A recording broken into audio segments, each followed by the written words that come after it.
लखनऊ में नगर विकास राज्य मंत्री राकेश कुमार राठौर गुरु ने बड़ा बयान दिया है। उन्होंने अनादि टीवी संवाददाता अनूप चौधरी से खास बातचीत की है, जिसमें कहा कि पीएम मोदी के नेतृत्व में देश का विकास हो रहा है। पीएम ने समाज के हर वर्ग के लिए काम किया है। वहीं उन्होंने तौलिक महारैली के बारे में जानकारी दी। इसके अलावा मोदी, साहू, गुप्ता, तेली और साथ ही घांची समाज की रैली के बारे में भी बताया। कल लखनऊ के रमाबाई अंबेडकर मैदान में महारैली आयोजन होने जा रहा है और उसमें तैलिक महारैली नाम दिया गया। इसमें साहू गुप्ता, तेली, मोदी, घाजी समाज के लोग शिरकत करेंगे। सबसे बड़ी बात है, इस रैली में मोदी जी यानी प्रधानमंत्री नरेंद्र मोदी के बड़े भाई भी शिरकत कर रहे हैं। वो समाज के लोगों को संबोधित करेंगे कि कितना सरकार ने अब तक, चाहे केंद्र की सरकार हो या उत्तर प्रदेश की सरकार हो, डबल इंजन की सरकार ने उत्तर प्रदेश में अति पिछड़ों के लिए क्या किया गया, अति पिछड़े समाज के लोगों को बताया जाएगा। हमारे साथ मौजूद है उत्तर प्रदेश सरकार के मंत्री राकेश कुमार राठौर गुरु जी। हम उनसे बात करेंगे क्योंकि महत्वपूर्ण योगदान है इस रैली में इनका, और प्रधानमंत्री नरेंद्र मोदी जी के भाई को बुलाने का भी बहुत बड़ा योगदान है इनका। हम इन्हीं से बात करेंगे। सर, जिस तरह से कल महारैली होने जा रही है, तैलिक महारैली होने जा रही है, इस महारैली होने का आयोजन क्या है, इसके पीछे का मकसद क्या है? क्या 2024 के चुनाव को लेकर जो अति पिछड़ा समाज है उसको भाजपा से जोड़ने की कवायद मानी जाए? बहुत बहुत धन्यवाद आपको देता हूँ। आपके माध्यम से मैं बताना चाहता हूँ कि मेरा समाज बहुत पिछड़ा समाज है। हर चीज़ में तो आगे है, बिजनेस में आगे है, सब कुछ है, आत्मनिर्भर है, लेकिन राजनीति में जितना भागीदारी होनी चाहिए तो उतना नहीं मिलती है। ये तो माननीय मोदी जी और माननीय सब मोदी जी आए तब से तेली की पहचान थोड़ी बढ़ी है। लेकिन उत्तर प्रदेश में जब से भाजपा आई है, पहली बार नगर विकास मंत्री और हमको भाजपा से पहली बार टिकट मिला है और सम्मान मिला है, जिससे भारतीय जनता पार्टी में मेरी सोच जो बड़ी है कि भारतीय जनता पार्टी में जो होता है अति पिछड़ा और पिछड़ों को जो सम्मान मिलता है, इसीलिए मैंने सीतापुर से अलग जगाई थी, तेली समाज को जगाया था। तो मैंने सोचा कि सीतापुर से जगाया तो मैं सम्मान मिला भारतीय जनता पार्टी का। मेरा समाज जो है लगभग 4 पॉइंट कुछ है, लेकिन उसके आधार से देखा 16 टिकट होते हैं। लेकिन हमारे अन्य जो पिछड़े लोग हैं कोई 2% वाले हैं, उनके 8-8, 10-10, 12-12 विधायक हैं। लेकिन मेरे समाज इतना होते हुए मजबूत है समाज हमारा, फिर भी भागीदारी नहीं मिलती है।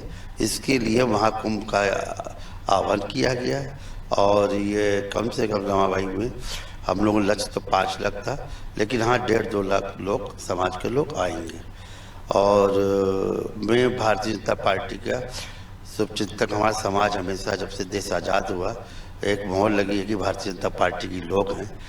लेकिन हम लोग हैं कि जब तक हम लोग संगठित नहीं दिखाएंगे, क्योंकि सीतापुर में संगठित करके दिखाया तो सम्मान मिला है।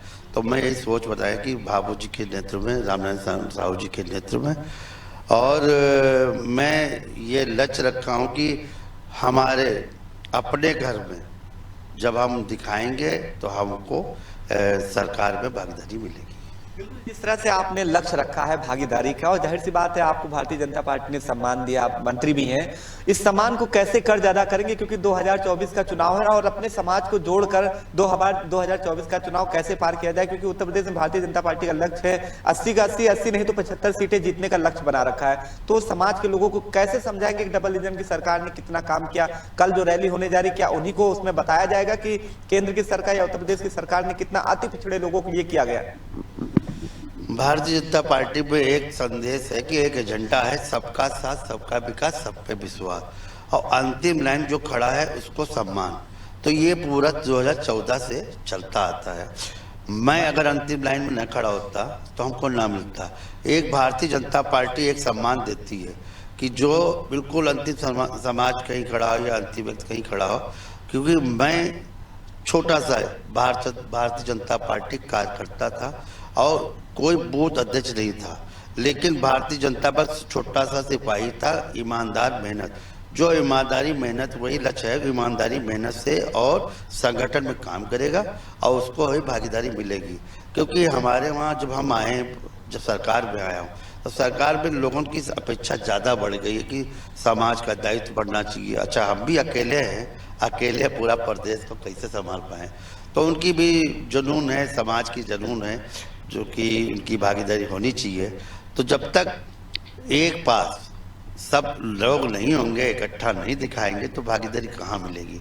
इसीलिए ये रैली का आह्वान किया गया और सबके सहयोग से कल जो है बहुत भव्य जो है रैली होगी और लखनऊ में बड़ी होगी।